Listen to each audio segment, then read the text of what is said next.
El Colegio Mexicano de Ortopedia, en su 75 aniversario, presenta su segundo Congreso Virtual 2021.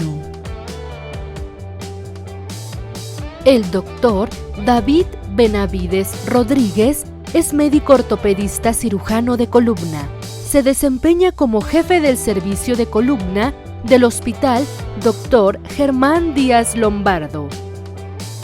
Jefe del módulo de cirugía de columna en el Hospital General Tacuba del Instituto de Seguridad y Servicios Sociales de los Trabajadores del Estado, ISSSTE, y profesor titular posgrado de alta especialidad en cirugía de columna de la Universidad La Salle.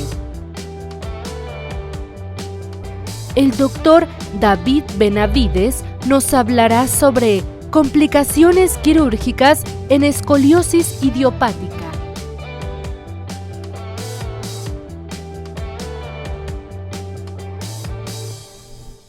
Gracias por la invitación al comité organizador para poder desarrollar el siguiente tema, que son complicaciones quirúrgicas en escoliosis idiopática.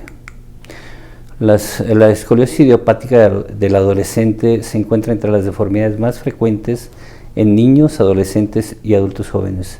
La prevalencia global oscila entre el 0.47% al 5.2%.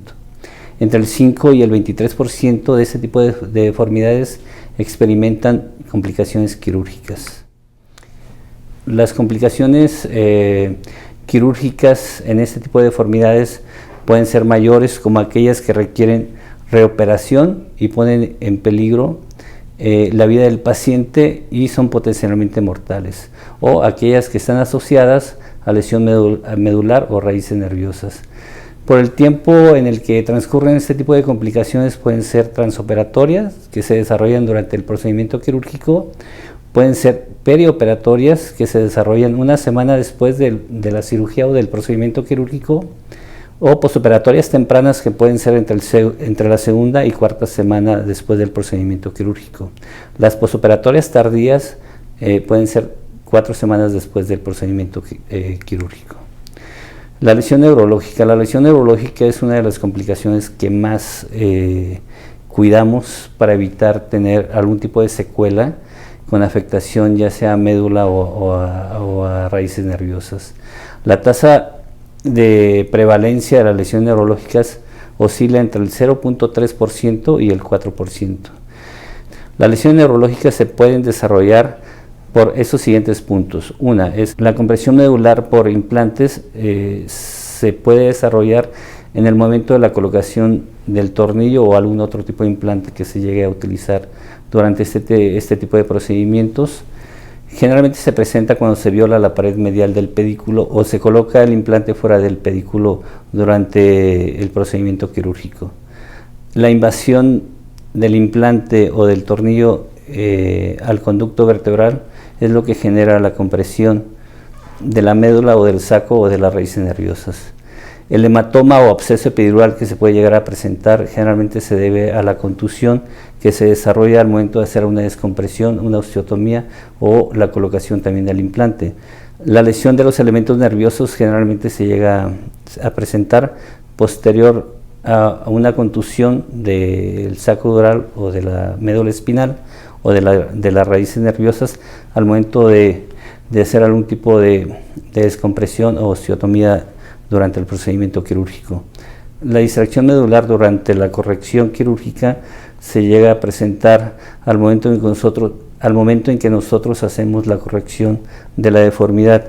Esto puede ocasionar algún tipo de lesión de la médula o de raíces nerviosas o tener secuelas como paresias o paraplegia resultante.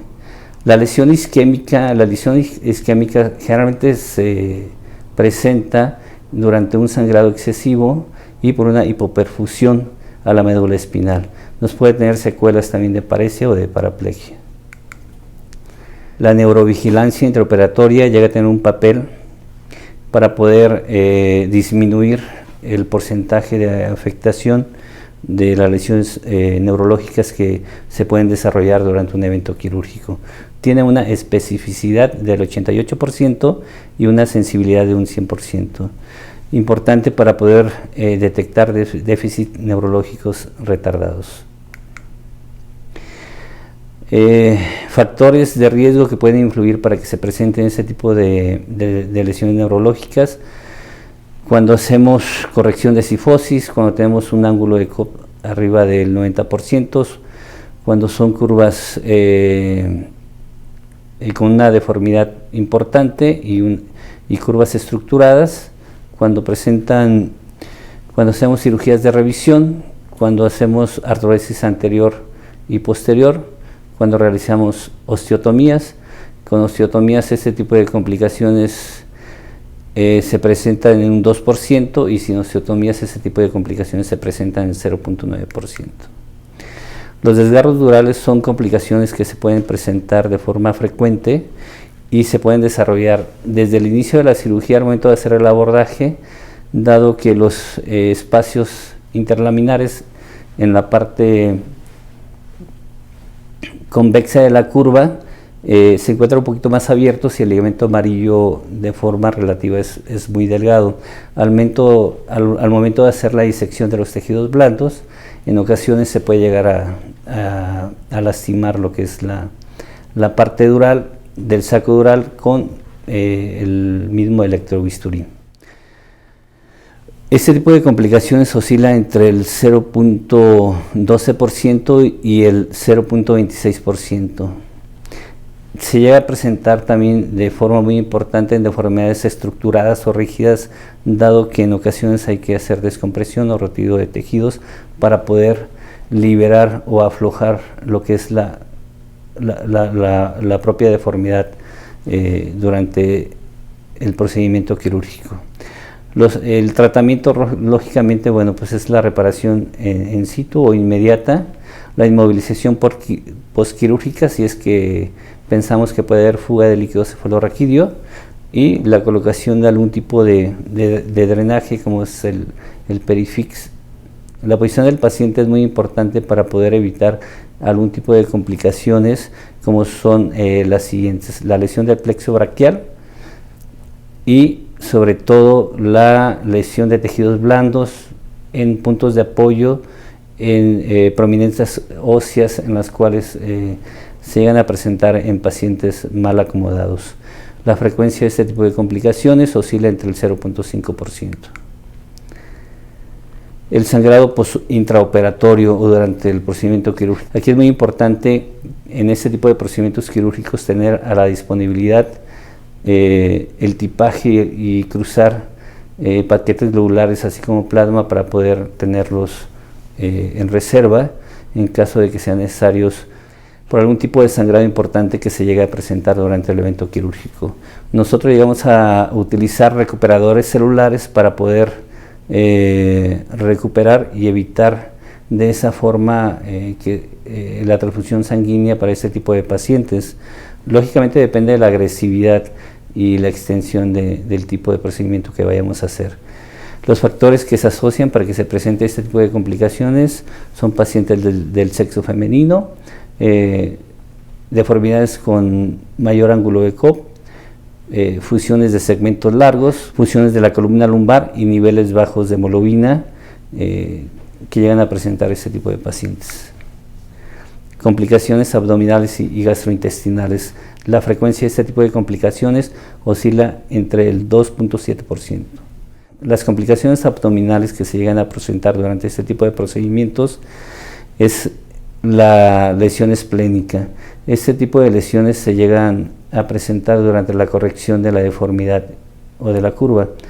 Al momento de corregir y dar corrección a la deformidad se llega a presentar una rotación del vaso y se llega a estrangular por los propios ligamentos que este órgano tiene. Se desarrolla una esplenomegalia que al final puede llegar a ser quirúrgica, requiriendo resección esplénica de la misma. Las complicaciones gastrointestinales, la más común que se puede llegar a presentar es el ilio paralítico. Influyen los siguientes factores: el uso intensivo de opioides, corvomovilidades médicas y procedimientos de fusión. La infección como complicación quirúrgica en este tipo de procedimientos oscila con una frecuencia del 0.17% al 9%. Los factores de riesgo que se pueden llegar a presentar en este tipo de cirugías son instrumentaciones muy largas, desde la parte torácica hasta la parte pélvica. Se pueden llegar a presentar en otro tipo de escoliosis de forma más frecuente que la idiopática. Los patógenos más comunes que se llegan a encontrar en los cultivos que se llegan a desarrollar es Staphylococcus aureus, Staphylococcus coagulasa negativos y Pseudomonas aeruginosa. El tratamiento generalmente, va desde la toma de cultivos, la debridación de tejidos blandos desvitalizados, esquema de antibióticos, sistemas de apósitos cerrados a presión negativa y el retiro de implante como última opción en dado caso de que no tengamos un control de este tipo de infecciones. Las complicaciones médicas que más frecuentemente se llegan a presentar son las respiratorias, las atelectasias que se llegan a presentar posterior al evento quirúrgico por el reposo excesivo de este tipo de pacientes, el neumotórax que generalmente se llega a desarrollar por la lesión de la pleura durante el procedimiento quirúrgico, y la neumonía que se desarrolla posterior a un proceso infeccioso durante o en el postoperatorio inmediato. La mortalidad se puede llegar a presentar hasta el 0.2% por 1000 casos. La incidencia oscila entre el 5.7% al 6.3%. Los eventos tromboembólicos que también se pueden llegar a presentar en este tipo de procedimientos quirúrgicos pueden ser el tromboembolismo pulmonar, que es poco frecuente, se llega a presentar entre 21 casos por 10.000 pacientes. Los factores de riesgo que llegan a influir para que este tipo de complicaciones se presenten son las escoliosis sindromáticas, escoliosis congénitas y la mayor edad del paciente. Los problemas con los implantes que se pueden llegar a presentar durante el procedimiento oscilan con una frecuencia de un 0.64% a 1.37% por la mala colocación y aflojamiento de los tornillos o implantes que se lleguen a utilizar durante el evento quirúrgico. Conclusiones: la tasa de complicaciones dependerá mucho de los factores de riesgo que se lleguen a presentar por el tipo de deformidad, por la edad del paciente, por el tipo de paciente que llegamos a tener. La técnica utilizada para la colocación de los implantes puede ser una técnica a manos libres, puede ser una técnica guiada por fluoroscopía o puede ser una técnica guiada por navegación. Las fusiones anteriores y posteriores por separado oscilan entre el 6% si se hace una sola fusión, ya sea posterior o anterior, o un 10% cuando se llegan a realizar fusiones combinadas anteriores y posteriores. La planeación adecuada se vuelve un factor importante para poder evitar las complicaciones quirúrgicas. El manejo quirúrgico de los pacientes con escoliosis idiopática del adolescente es seguro y efectivo en la mayoría de los pacientes. La mejora de la calidad de vida y la progresión de la deformidad son indiscutibles. El riesgo total de desarrollar complicaciones oscila en un 6%. La mortalidad oscila en 0.05%, la infección oscila entre el 1 y 2% y las lesiones neurológicas oscilan entre el 0.05 al 1%.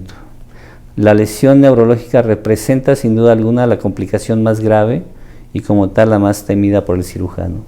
Es vital que todos los cirujanos de columna estén completamente familiarizados con las posibles complicaciones y las respuestas adecuadas para cada una de ellas. Los resultados quirúrgicos varían de la experiencia del cirujano y de su curva de aprendizaje, de las técnicas quirúrgicas que el mismo cirujano llega a desarrollar.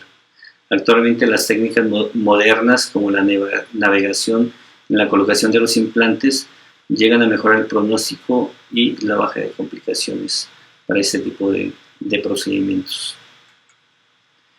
Esa es la bibliografía de la plática. Gracias por su atención.